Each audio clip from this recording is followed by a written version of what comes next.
Welcome to Risk Engineers Talk Governance. In this episode, due diligence engineers Richard Robinson and Gaye Francis discuss safety and planning law complications. We hope you enjoy the chat. If you do, please give us a rating and subscribe on your favourite podcast platform. If you'd like more information on R2A's work or have any feedback or topic ideas, please head to the website r2a.com.au. Hello, Richard, and welcome to another podcast session. Welcome back from holidays, Gaye. Thank you. I'm feeling very relaxed, ready to go, a little bit of sun colour. Today we're going to talk about safety and planning law complications and some of the implications, I guess, and the complexities associated when those two types of legislation meet together. And I guess this is based on some of our experience that we've had in a number of jurisdictions and cases in Victoria, New South Wales, Queensland, and also for the federal government. And even though there have been different outcomes and doesn't appear to be a consistency applied. At least from an engineering viewpoint in terms of how they expect engineers to behave. And that's very difficult for the engineers and the designers generally. I think we were talking before, and what this podcast will hopefully do is provide some insights. I'm not sure we've got all the answers or this is the way to approach these things. And when you hit the legal system, the complexity goes up by orders of magnitude. And the nuances that go with it as well, just Correct. Depending on what the particular issue of concern is. So I think as a general observation that we can say is the planning legislation and planning guidelines and things like that for different jurisdictions are still relying on target levels of risk and safety. Well, some of them actually call up the HARPAT guidelines, like New South Wales in particular and Queensland does. And if they do so, and there's no input, for example, from major hazards, which is definitely a planning requirement if the relevant regulator inserts it, then the planning law seems to pretty much apply just that guideline, i.e. the decisions made within a wholly planning law, planning guideline framework. But as we said in Victoria, if WorkSafe sort of say, well, there's a major hazards planning requirement here and a decision is made on that major planning hazard guideline, then any appeal will include all those provisions. And this confuses us enormously because we were always understood that the OHS legislation, OHS legislation in Victoria generally takes precedence over just about anything unless it's specifically said to the contrary. And certainly legal advice we've received at different times has certainly endorsed that proposition. And for example, the major hazards and dangerous goods enabling legislation is the WHS Act in most jurisdictions.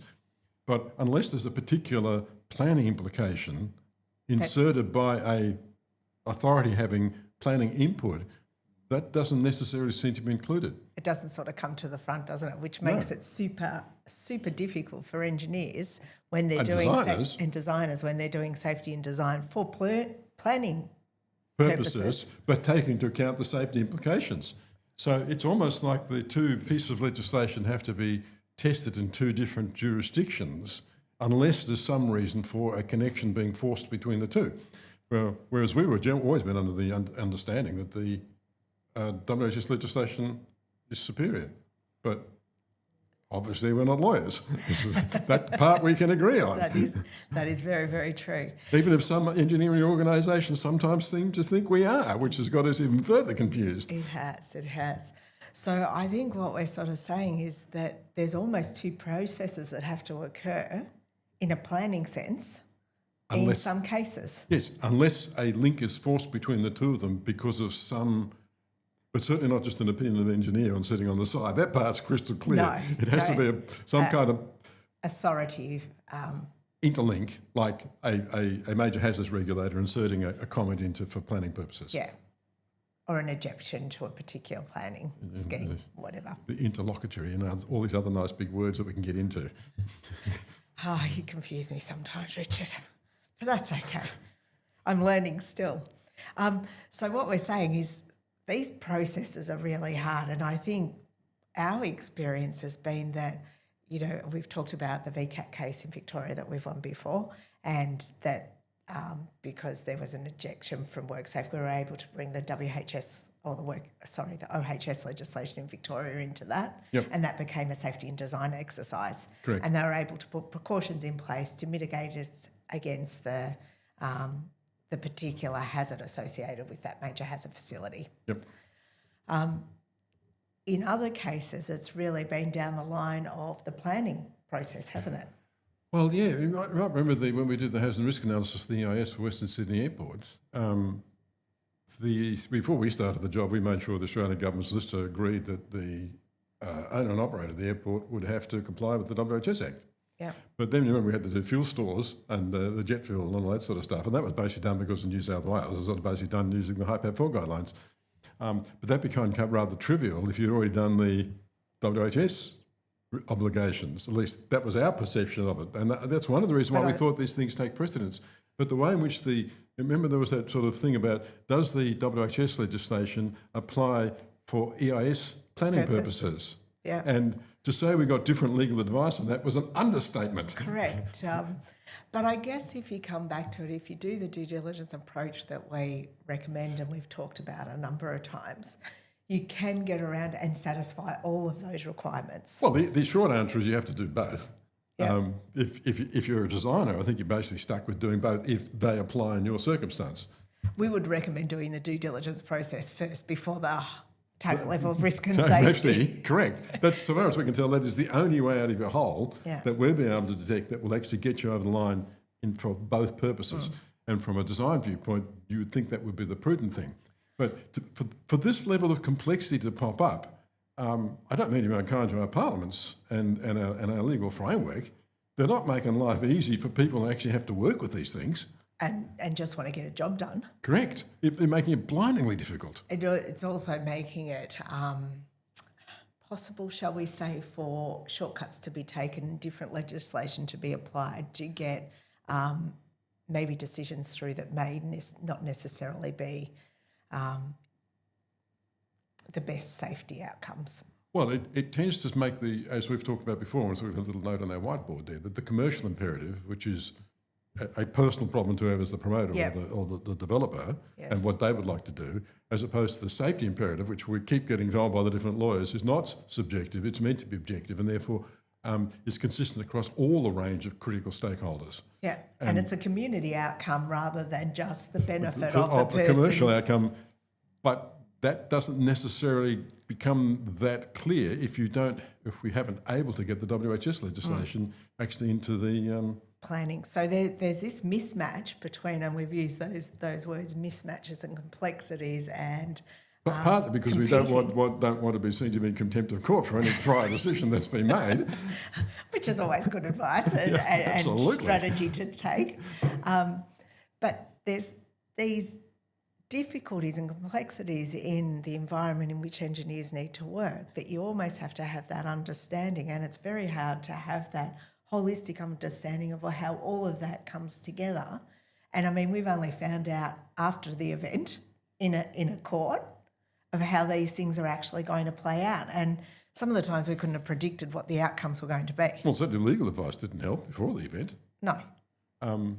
And I suppose, I mean, we were just doing for EA, we were just running a course last week on liability, criminal manslaughter and so forth. And I mean, one of the opening remarks I made was, you see, so far as I can tell, most engineering courses are still applied science courses. You're taught all the science and how to use mathematics that support the laws of science to design things, but nobody tells you anything about the complexity of the planning WH legislation. And characters like us turning up, you can sort of see the young ones sort of going, I don't know, it's panic, but it's certainly a sort of, we need to know all this. It's an eye-opener, isn't it? And I don't know that you can be expected to be on top of all of that sort of stuff and know it all. It's just as you go along, but you've got to be aware that there's other influence that impact But it goes a bit further than that. I mean, all the directors of the companies you work for have got a rather desperate interest in all these design engineers getting it right, so they can demonstrate due diligence with regards to, if bad things happen, the criminal manslaughter charge that could go against them. Whereas the designer, if they're following company policy and so forth, probably doesn't have that obligation if the WHS legislation is to be believed.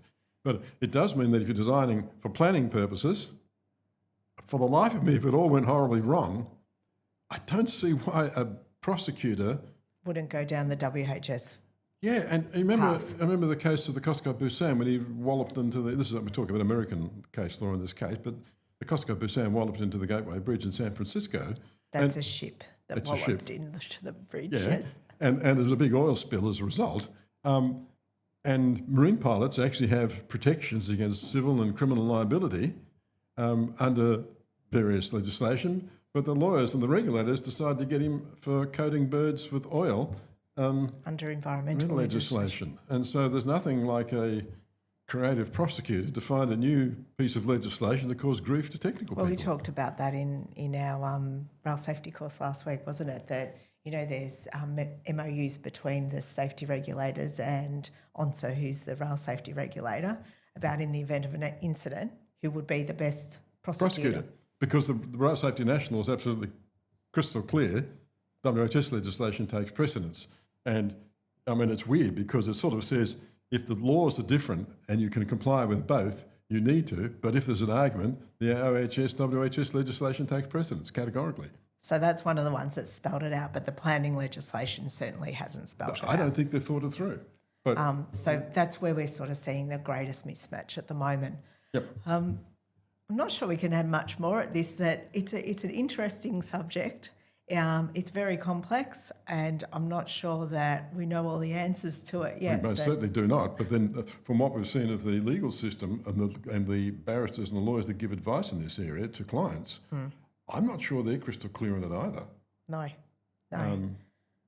I mean, we just quote Engineers Australia, remember, because there are things that we sometimes say that we would wonder whether we're in contempt. But one of the quotes that's, what is a fact? What does it actually happen between sensible and smart? And it sort of goes on to say most emphatically not. At best, it's what the trial court, the trial judge or jury thinks happened. But what the trial court thinks happened may be hopeless incorrect, but that doesn't matter legally speaking. It's whatever the court thinks is the case is the case. So if the legislation, one piece of legislation is not considered for legal argument reasons, and we're not in a position to comment on that, then what might be... That information's just ignored. Basically, it just disappears. Yeah. Anyway, I don't know that, yes, you're correct. I don't know we can expand too much on this, but to just say it's worthwhile not getting involved too closely with the legal system from a design viewpoint, but we would recommend you definitely satisfy your due diligence obligation of the WHS, OHS legislation, and if other legislation applies, do that as well. Yeah, have a look at how it does. So thanks for joining us today, Richard, and we hope you can all join us next time. Yeah, thanks, Gaye.